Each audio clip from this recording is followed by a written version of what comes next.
Retirement की बातें करते हैं, चाहे वो अर्ली रिटायरमेंट हो या सुपरन्यूएशन पर रिटायरमेंट हो, तो हमारे मन में एक सवाल होता है कि यदि जो स्टैंडर्ड ऑफ लाइफ आज हम व्यतीत कर रहे हैं, यदि वही स्टैंडर्ड ऑफ लाइफ हम व्यतीत करना चाहें पोस्ट रिटायरमेंट, चाहे वो अर्ली रिटायरमेंट हो या सुपरन्यूएशन पे हो, तो उसके लिए कितना पैसे, कितने कॉर्पस चाहिए हमें, सो दैट कि यही लाइफ स्टैंडर्ड हम मेंटेन कर सकें।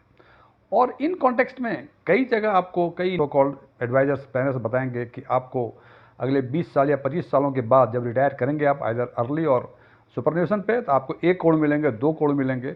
और हम सिंपल लैंग्वेज में, सिंपल भाषा में हम ये समझते हैं कि यदि हमें 20-25 वर्षों के बाद 1 करोड़ भी मिला और उसे कहीं ऐसी जगह इन्वेस्ट कर दिया जहाँ की मिनिमम रिटर्न 10% कम से कम मिले, तो हमें लगता है कि 1 साल का इंटरेस्ट पोर्शन ही उसका 10 लाख हो जाएगा। और इसको ट्रांसलेट करें इनटू मंथली इनकम तो 80,000 के आसपास हो जाता है। और हम फिर इक्वेट करते हैं कि आज तो हमारे घर का खर्चा केवल 50,000 ही हो रहा है और काफ़ी अच्छे ढंग से हम लाइफ व्यतीत कर रहे हैं, और जब 80,000 मिलेगा फिर तो कहने क्या, काफ़ी खूबसूरत ढंग से अपना पोस्ट रिटायरमेंट लाइफ हम लीड करेंगे। लेकिन जनाब, एक चीज़ हम मिस कर जाते हैं कि आज के दिन में जो 50,000 रुपये है, उसकी जो परचेजिंग कैपेसिटी है, क्या वही परचेजिंग कैपेसिटी आज से 20 सालों के बाद रुपए की रहेगी? हालांकि ये परचेजिंग वैल्यू, परचेजिंग कैपेसिटी जो बताया, it seems A bit technical लगता है, क्या परचेजिंग कैपेसिटी बता रहे हैं। इसको एक सिंपल लैंग्वेज में, सिंपल एक लाइव एग्जांपल लेके बातें करेंगे तो फिर हमें समझ में आएंगी हमें कि क्या अभी का 50,000 बेहतर है या अगले 20 सालों के बाद 80,000 है वो बेहतर है, या यूँ कह सकते हैं कि हमें 20 सालों के या 25 सालों के बाद कितने पैसे चाहिए होंगे सो दैट हम प्रॉपर लाइफ मेंटेन कर सकें। एस्ट्रॉन टैक्समैन के नए वीडियो में आपका एक बार फिर से स्वागत है। यदि इस वीडियो से कोई वैल्यू एडिशन होता है, इसको लाइक करें, कमेंट करें, और यदि आप पहली बार हमारे चैनल को विजिट कर रहे हैं तो इसको सब्सक्राइब भी करें और बगल में जो बेल आइकन है इसको प्रेस करें, जिससे कि हमारे नए वीडियो की नोटिफिकेशन आपको लगातार मिलती रहे। मेरा नाम DM झा है।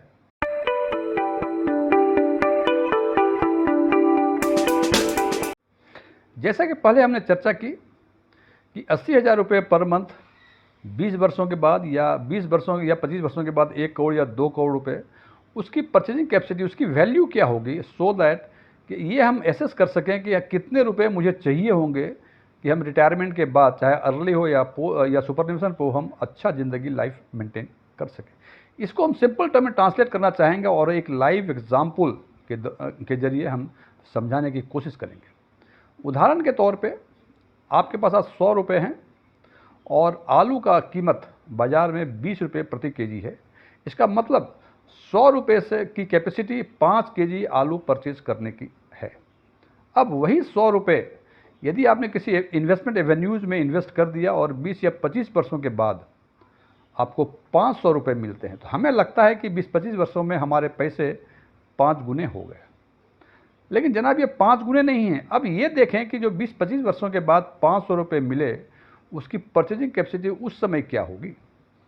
हमने माना कि 20-25 वर्ष जब भी 500 रुपये मिले थे, उस टाइम जो आज के दिन में 20 रुपये केजी पर केजी आलू थी, उसकी कीमत 100 रुपये प्रति केजी कीमत हो गई। इसका मतलब उस 500 रुपये की जो कैपेसिटी है खरीदारी का, परचेजिंग कैपेसिटी का, वो 5 केजी भी है। इसका मतलब आज के दिन में भी 100 रुपये से 5 केजी आलू ही खरीद पा रहे हैं, और 20-25 वर्षों के बाद जब भी मुझे 500 रुपये मिले, उस समय भी हम 5 केजी आलू ही खरीद पा रहे हैं। तो हम कहते हैं कि ये 100 रुपये की वैल्यू जो आज है, 20-25 वर्षों के बाद जो वैल्यू 500 रुपये होगी, दोनों वैल्यू बराबर है। इसका मतलब कि जो भी इस 20-25 वर्षों में इन्फ्लेशन हुआ, वो इन्फ्लेशन एडजस्ट करने के बाद कैपेसिटी, जो परचेजिंग कैपेसिटी थी उस 100 रुपये की आज की और 500 रुपये 20-25 वर्षों के बाद की, वो बराबर रही।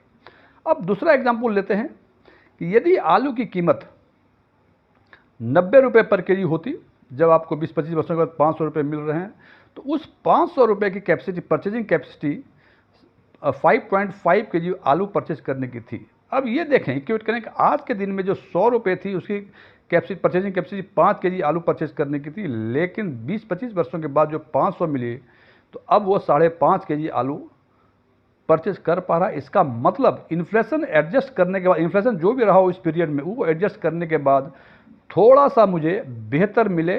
और उसको यदि हम ये कहें कि कितना पैसे हो गए, तो 100 रुपये के मात्र 110 रुपये इन्फ्लेशन एडजस्ट करने के बाद मुझे मिले। मतलब 10% का रिटर्न मुझे टोटल 20-25 वर्षों में मुझे मिला, ये बेहतर रिटर्न। अब एक और एग्जांपल लेते हैं कि यदि वही 500 रुपये के जी 500 रुपये पैसे आपको मिले थे 20 से 25 वर्षों के बाद और आलू की कीमत 110 रुपये पर केजी थी, इसका मतलब उस 500 रुपये की परचेजिंग कैपेसिटी आप 20-25 वर्षों के बाद जो थी वो केवल 4.5 केजी आलू परचेज करने की थी।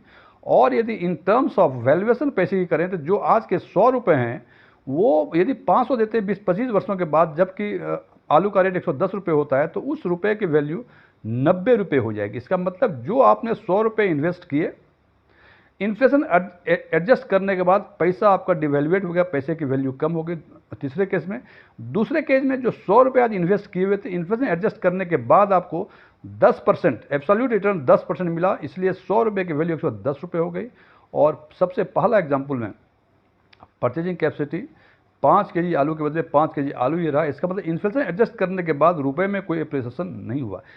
फ्रेंड्स, इसका मतलब ये हुआ कि हमें जो भी 1 करोड़ या 80 लाख रुपए मुझे मिलेंगे आज से 20-25 वर्षों के बाद, उसकी परचेजिंग कैपेसिटी डिपेंड करता है कि इन्फ्लेशन कितना रहा।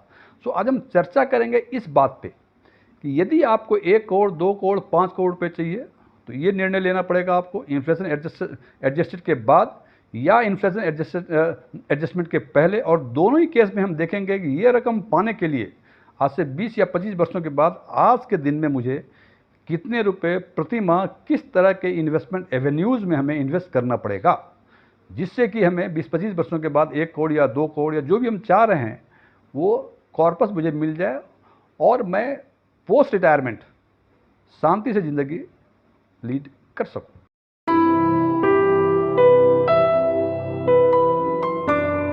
अब इस पर निर्णय लेने के पहले कि हमें कितने रुपए पर मंथ की एसआईपी करना चाहिए, 2-3 बातों पर ध्यान रखना पड़ेगा। सबसे पहला कि 20 वर्षों या 25 वर्षों के बाद टाइम टेन्योर आपके पास कितना है, आगे 20 साल या 25 साल। हमने 2 टाइम ब्रैकेट्स लिए हुए हैं, 20 साल और 25 साल का। नंबर 2, हम जो भी एसआईपी करेंगे वो किस एवेन्यू में करेंगे, जहाँ के रिटर्न का एक्सपेक्टेड रिटर्न क्या है। हमने इस लाइव एग्जाम्पल में माना है कि अभी जो हिस्टोरिकल परफॉर्मेंस में लार्ज कैप इंडेक्स फंड का देख रहा हूँ, पिछले 10 वर्षों का 13.96% है। हालांकि ये हिस्टोरिकल परफॉर्मेंस है, इसकी कोई गारंटी नहीं है कि अगले 10-20 साल यही परफॉर्मेंस रिपीट करें, लेकिन सामान्य अवस्था में माना जाता है 10-15 सालों का जो हिस्टोरिकल परफॉर्मेंस होता है नॉर्मल कोर्स में, उसी के आसपास वो रिपीट करता है। तो हमें ये देखना पड़ेगा कि 13.96 के अगेंस्ट हम कंजर्वेटिव परसेंटेज कितना लेंगे।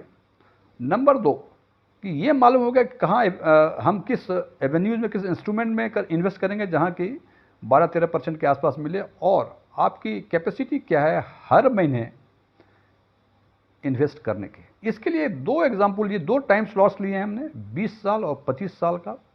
और हमने एवेन्यूज़ जहाँ हम इन्वेस्ट करेंगे ये, उसके लिए हमने 2 एवेन्यूज़ लिए हैं। एक वैसा एवेन्यूज़ जहाँ 12% के आसपास का रिटर्न अगले 20-25 सालों में मिलने की संभावना है, और नहीं कुछ समझ में आएगा तो ये इन्वेस्टमेंट हम लार्ज कैप के इंडेक्स फंड में करेंगे, जहाँ के पिछले 10 वर्षों का रिटर्न 13.96 है। हमने कंजर्वेटिव व्यू लिया 12% के आसपास का। और एसआईपी का अमाउंट हमने एक केस में माना है 11,000 और एक केस में माना है 15,000 पर मंथ की। आप अपने कैपेसिटी के अनुसार, अपने रिस्क प्रोफाइल के अनुसार इस एसआईपी के अमाउंट को और इन्वेस्टमेंट रेवेन्यू जहाँ 12% 13% का माना है हमने, उसको एडजस्ट कर सकते हैं। और हमने ये भी माना कि अगला 20-25 साल इन्फ्लेशन जो है 6% होगा। हालांकि 6% थोड़ा स्लाइटली अधिक लग रहा है, लेकिन हमने इसलिए लिया कि 6% यदि लिया तो यदि कम होगा तो और जो परफॉर्मेंस आज दिख रहा है उससे बेहतर परफॉर्मेंस हमको 20-25 वर्षों के बाद मिलेगा।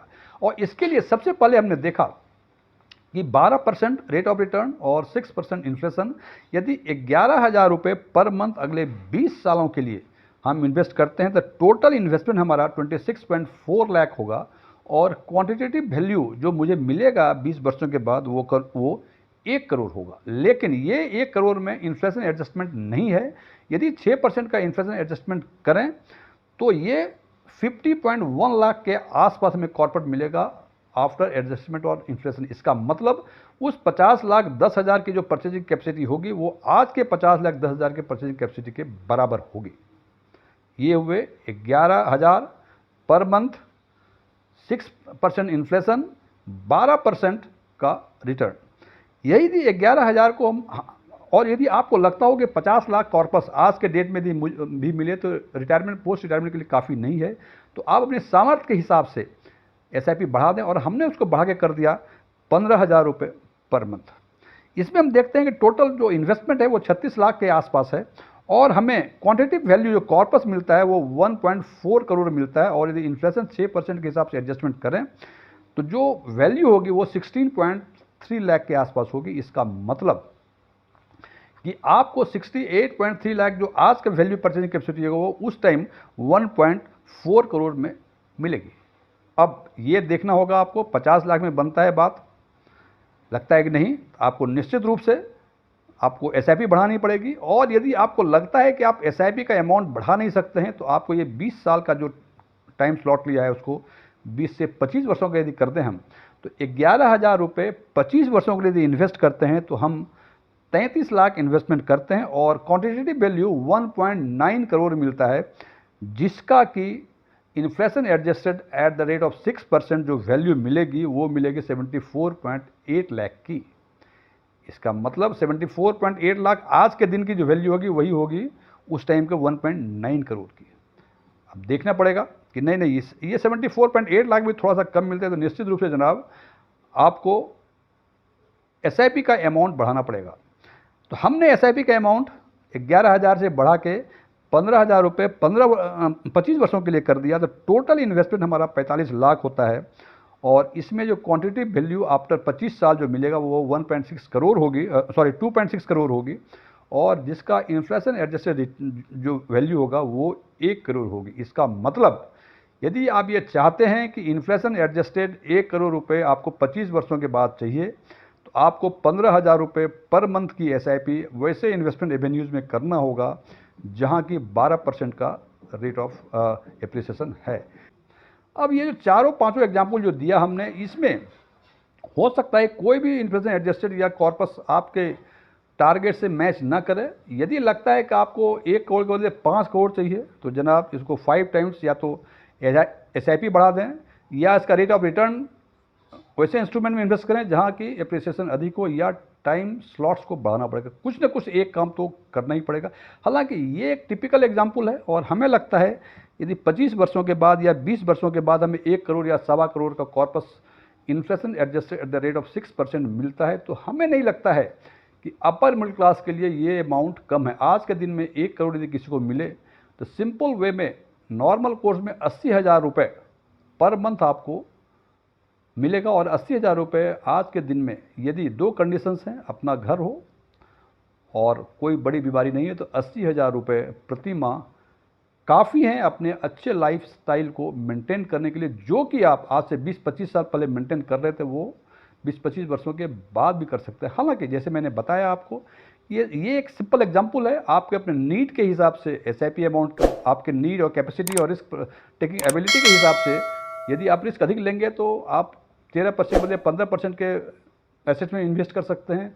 हो सकता है कि आपकी कैपेसिटी अधिक SIP करने की, आपके पास समय कम हो तो 15 से 20,000 कर सकते हैं। हो सकता है कि आपके पास काफ़ी समय हो, आप 20 साल के हैं और अगले आपके पास कम से कम 40 साल हैं, तो आप SIP कम कर दें और ये टाइम स्लॉट जो है 25 से बढ़ा के 40 साल कर दें। जो भी जहाँ सेट करें उसके हिसाब से आप एक अच्छा वो क्रिएट कर सकते हैं।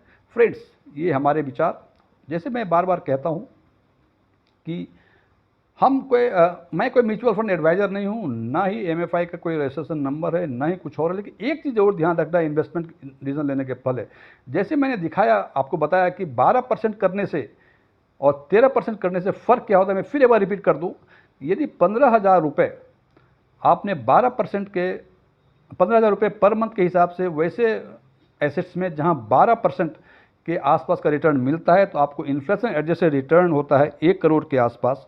और यदि 13% एसेट्स में इन्वेस्ट करते हैं, 6% inflation adjusted return for 25 years, तो ये बनता है 1.2 करोड़। जनाब ये देख लें 1% के डिफरेंस पे इन्फ्लेशन एडजस्टेड 20 लाख अमाउंट अधिक या कम हो सकता है। और ये हमेशा ध्यान रखें इन्वेस्टमेंट के समय कि रेगुलर और डायरेक्ट, इसमें डिफरेंस एक्सपेंसेस रेशियो का डिफरेंस होता है। तो आपको क्या निर्णय लेना है, रेगुलर में यदि करेंगे आपको 20 लाख कम मिलेगा, डायरेक्ट में करेंगे तो 20 लाख के आसपास अधिक मिलेगा। हालांकि रेगुलर लेने के एक अपने कुछ फ़ायदे हैं, वो फ़ायदे देख लें कि रेगुलर लेने से वो फ़ायदा मिल रहा है आपको, नहीं मिल रहा है। यदि फ़ायदा नहीं मिल रहा है तो बेहतर है आप डायरेक्ट लें और 20 लाख रुपए अगले 25 वर्षों में अधिक रिटर्न पाएँ, that too inflation adjusted return. Thank you.